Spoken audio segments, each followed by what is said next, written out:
up, guys? This is Acidic Roots. Lit that incense. Got a couple extra Red Bulls going. And I'm going to talk about someone I haven't really talked about yet. And this kind of pertains to olden days. I remember saying 2 years ago when I first started with this channel that, movies had a big presence, and that, from day one I was trying to introduce.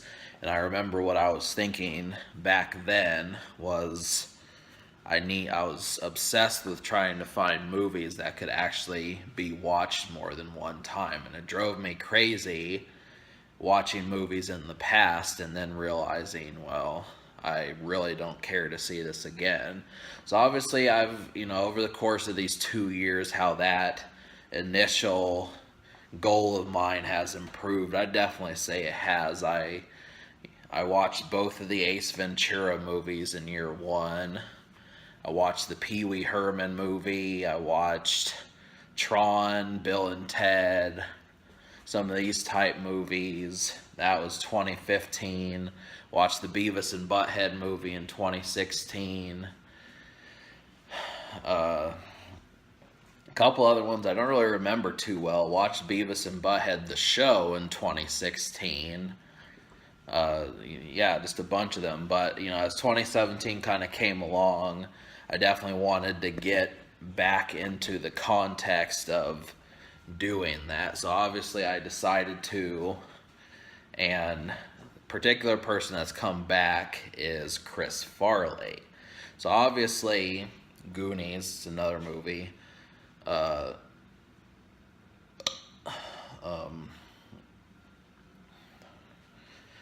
Chris Farley I haven't really talked about that much, but I've wanted to mess with him. He's from Saturday Night Live. It's been almost 20 years since he passed, but the guy was funny. But he had that, he basically was like the living version of Jeff Daniels from Dumb and Dumber. It just felt like both of those characters were similar in the way that they handled things. And, that definitely, that is, something that is needed, I think, especially in Hollywood. Now, obviously, most of Chris Farley's movies were PG-13, but the whole thing was it really felt like something you'd watch, like a child would watch on a Saturday morning, half of those shows. But the thing about it was it was affable, approachable, and replayable. So between all those different things, I watched a recent movie of his, and I said, well, Beverly Hills Ninja was actually not a horrible movie. So I wasn't expecting it to be, but the thing that surprised me was just the fact that I actually was getting familiar with some of the setting and could probably see myself watching that again. About the middle of last week, I watched the Beavis and Butthead movie again, so that's basically like the second or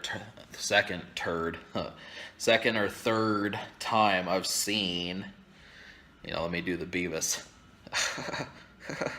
You said turd.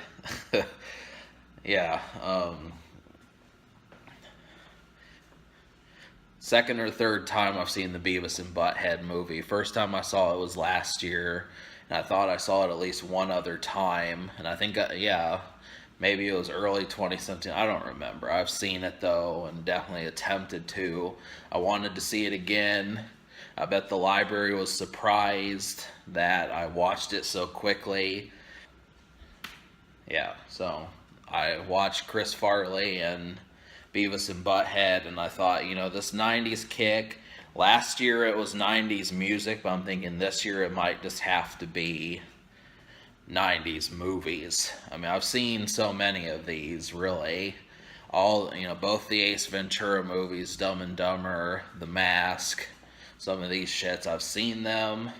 But I also wanted to get past Jim Carrey, and I thought that was kind of the problem. Who the fuck else? This is a question in my head. Who the fuck else? Big question mark. who the fuck else is there to watch? And so obviously the answer came up. Despite his short career, Chris Farley did have some good moments. And I want to invest in that now. So he will be making appearances in year 3. And so I'm going to get, I knew the last movie he worked on was Almost Heroes.